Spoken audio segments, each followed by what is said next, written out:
A paz do Senhor a todas as irmãs, a todas as mamães. Hoje, véspera do Dia das Mães, o Senhor tem uma palavra muito especial para falar aos nossos corações, amém? Hoje nós estaremos falando um assunto importantíssimo para todas nós.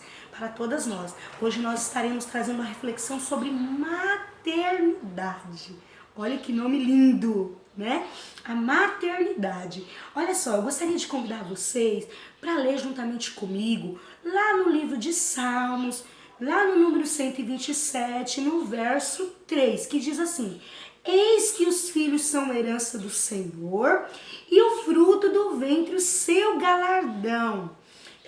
Eu vou aqui durante a nossa reflexão trazer vários livros e versos bíblicos. Talvez não dá tempo da gente ler, mas você pode ir anotando, dando pausa aí para você refletir, amém? Porque a gente não quer aí produzir um vídeo muito longo, amém? Então vamos lá. Aqui, trazendo uma reflexão sobre maternidade, nós começamos a fazer uma análise sobre a maternidade da Bíblia, visão bíblica, nos tempos aí dos primórdios bíblicos, e uma visão contemporânea em relação à maternidade. Nós vemos aí uma divergência e que isso não concerne ao que Deus quer de nós quanto mães. Então, na antiguidade, a maternidade ela era vista como bênçãos, né? Como provisão de Deus, como assim a demonstração de que Deus estava com aquela mulher quando ela tinha esse privilégio de exercer a função da maternidade. Amém? Quando uma mulher tinha muitos filhos, essa mulher era muito abençoada. Nós vemos até em alguns trechos bíblicos, algumas mulheres, né, que por provisão de Deus, por permissão de Deus, Deus permitiu que elas não tivessem filhos por um bom tempo. E elas eram tratadas de forma preconceituosas como mulheres que eram amaldiçoadas, né? Elas se sentiam assim, podia ter a melhor casa, a melhor moradia, o melhor alimento, podia ter todos os bens financeiros.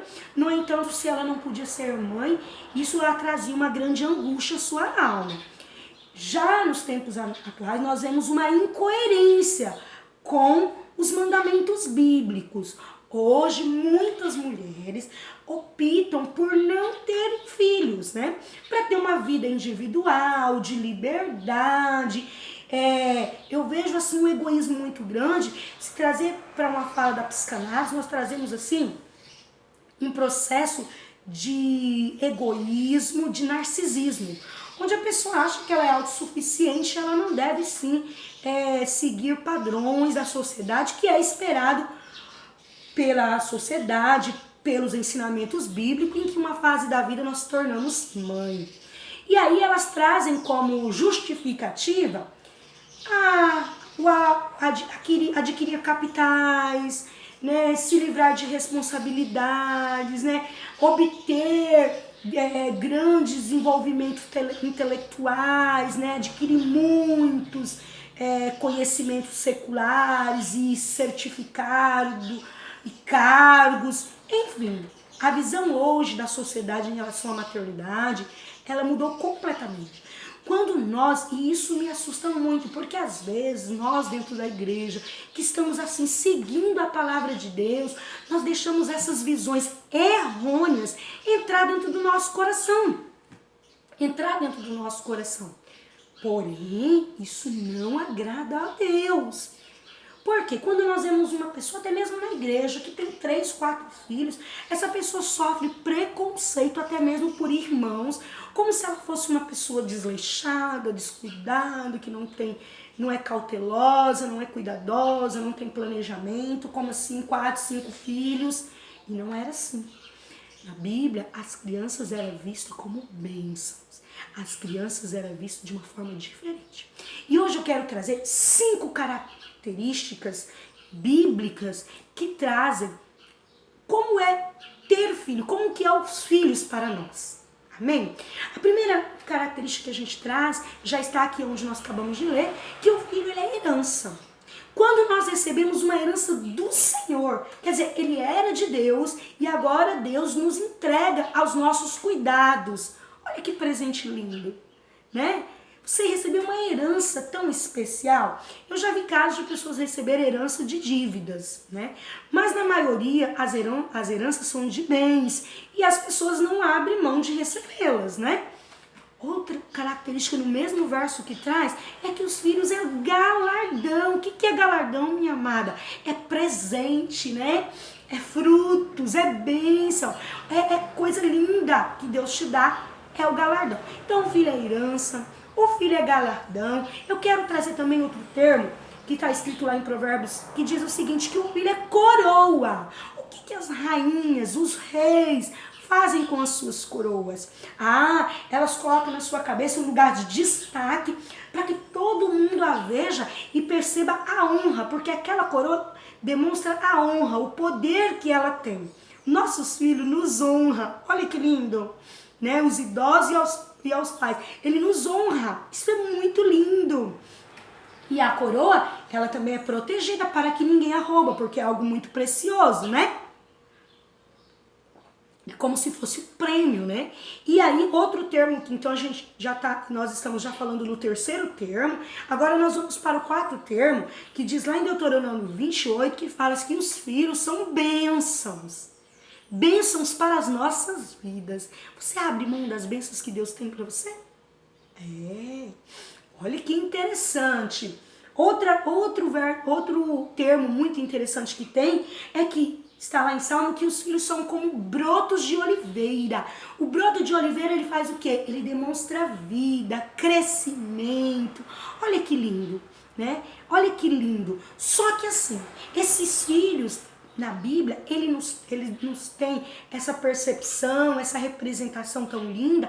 No entanto, eu quero trazer para vocês 5 cuidados e orientações que nós, quanto mãe, na nossa função materna, nós precisamos exercer com excelência, já que nós recebemos algo tão precioso de Deus. E olha só que interessante.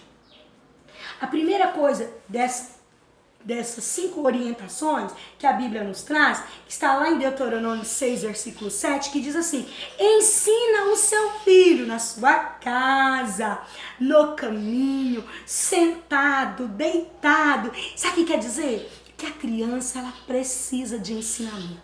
Ela cresce muito rápido.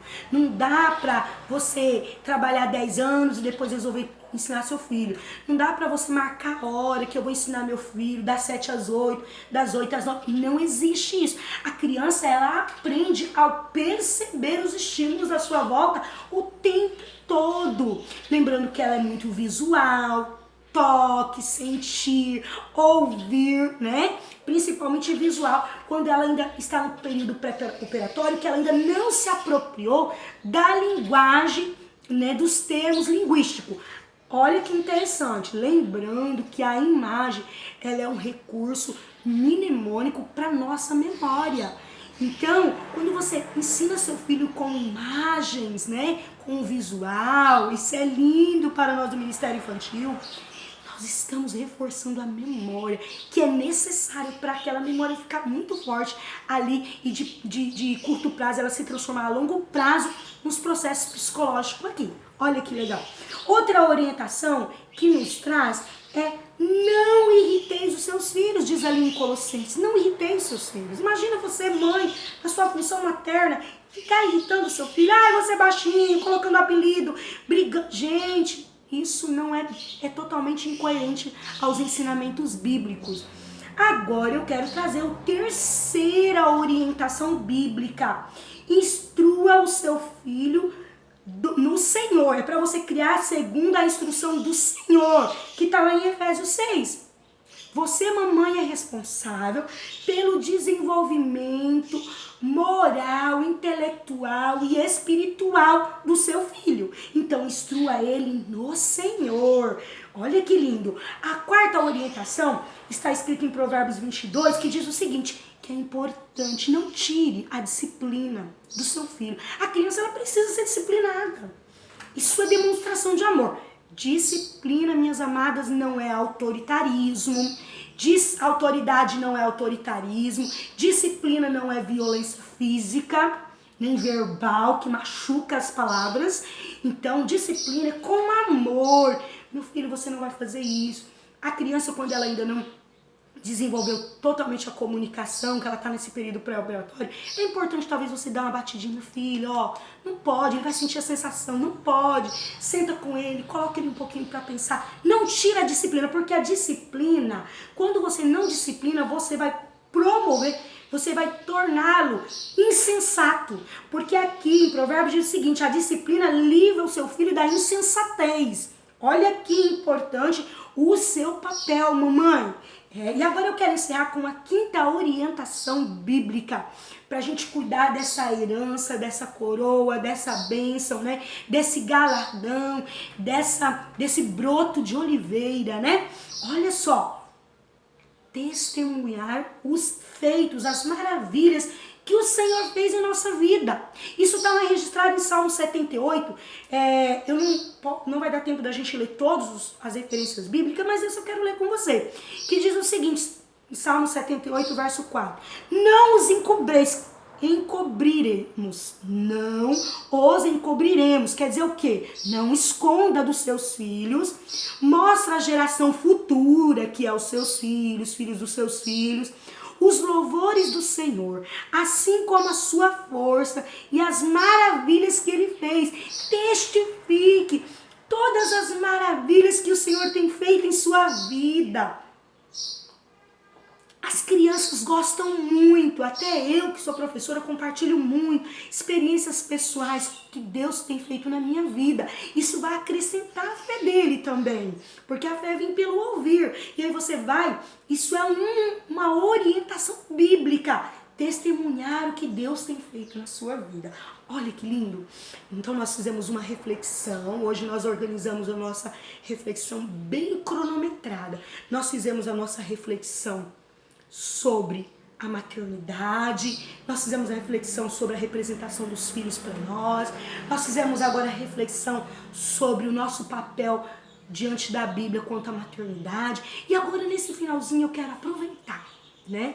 Eu quero aproveitar para trazer uma reflexão, uma perspectiva psicanalítica sobre a maternidade, que é linda, é linda. A ciência, ela se dobra a tudo que o Senhor deixou aqui registrado na sua palavra, né? A psicanálise, ela é uma abordagem dentro da psicologia e ela me escolheu. Eu sou grata a Deus por esse presente que é a psicanálise e um pouquinho do conhecimento que o Senhor tem me dado e espero ainda adquirir muito mais. A maternidade, principalmente para os neo-freudianos que vieram depois de Freud, como o Winnicott, como Ana Freud, filha de Freud, como Bowlby, ela traz a maternidade como um vínculo importantíssimo para o desenvolvimento, para a formação da estrutura psíquica do seu filho. Olha que interessante. Toda essa estrutura emocional que difere, me difere de você, e nós nos tornamos cada um na sua subjetividade, isso é desenvolvido com a maternidade. E eles trazem aí uma ideia de tríade, onde está o bebê, a mãe e o pai. Só que nesse primeiro processo, a maternidade ela é ainda mais importante do que a paternidade. A paternidade também é importante e ela faz parte da relação, sim, né? A falta dela traz prejuízos também. Mas a maternidade, como a criança tem essa relação fisiológica, emocional, durante o período todo da gravidez, isso é muito lindo. Então, quando esse bebê nasce, esse vínculo que ela tem com a mãe, porque a mãe nutre por meio do leite materno, isso é importantíssimo, tanto para a nutrição física como para a nutrição emocional do seu filho. Então, segundo o Winnicott, que ele diz o seguinte, para um ser humano tornar-se humano, ele precisa dessa função materna. Então inicia a parte dual, que significa que é entre a criança e a mãe. Então aí a mãe vai por meio dessa formação afetiva, emocional, psicológica, cognitiva, essa relação vai fortalecer o self da criança posteriormente. Quando ela passar pelo período adaptativo, né, que essa criança se tornar autônoma, ela vai conseguir fazer uma reflexão, o self vai fazer uma reflexão do meu eu, de mim mesmo. Ela vai ser muito satisfatória quando ela tem a presença da mãe nessa fase tão importante. Olha que lindo, meninas, mães e pais, professores que estão me assistindo. Outra característica que a psicanálise traz é que após esse processo de duo, aí entra o processo tríade, que é a presença do pai. Né? Porque a mãe é aquela que protege, aquela que amamenta, o pai tá ali junto. Mas nesse primeiro momento, a criança, de acordo com Ana Freud, os seus primeiros anos de vida, primeiro momento com a mãe, depois, né, acrescentando a presença do pai ali após o nascimento também, por mais que ela já recebe o carinho do pai dentro do ventre materno, ela é como se a família fosse o espelho dela, né? Ela é como se fosse uma referência mãe e pai. Ana Freud traz isso, é muito legal. Outra coisa interessante, quando eu falo sobre essa importância da formação, quando essa criança é negligenciada, é negada a ela, essa função materna, ela tem grandes prejuízos traumáticos. Não é aquele trauma que o Freud traz, que é um trauma esperado para um ser humano, quando a criança sofre um trauma, quando ela tem um deslocamento do ventre materno, né? Que ela se sente como um só, integral com a mamãe. E depois ela sofre esse trauma. Esse outro trauma que eu estou me referindo, que o Winnicott traz, fala sobre o trauma das deficiências emocionais que esse ser adquiriu devido à negligência, à ausência do vínculo materno. E aí, a psicanálise traz que nós, mamães, nós não somos culpadas. Culpada é o quê? É quando eu, conscientemente, provoco algo. Eu conscientemente vou derrubar esse copo de água aqui e vai molhar a Bíblia, meus documentos.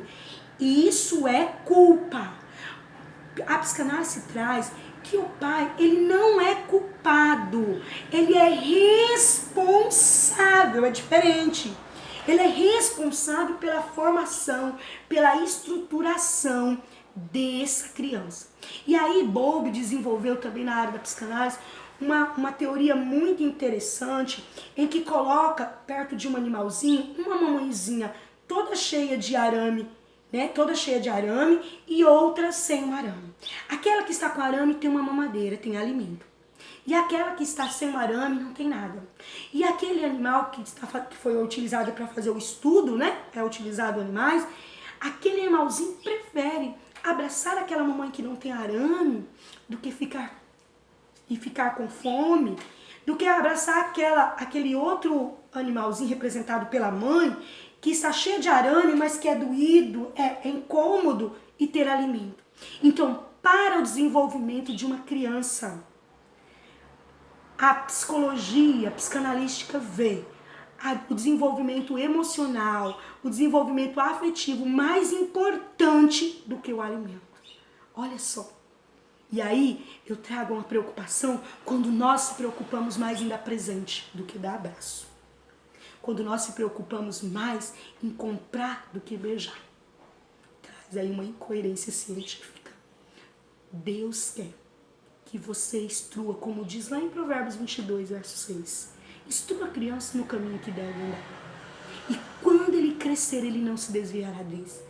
E eu faço uma conexão entre Provérbios e uma citação do Winnicott, que é um estudioso na área infantil, da área da psicanálise, que ele diz: uma mãe suficientemente boa, ela vai promover em seu processo de desenvolvimento uma pessoa boa.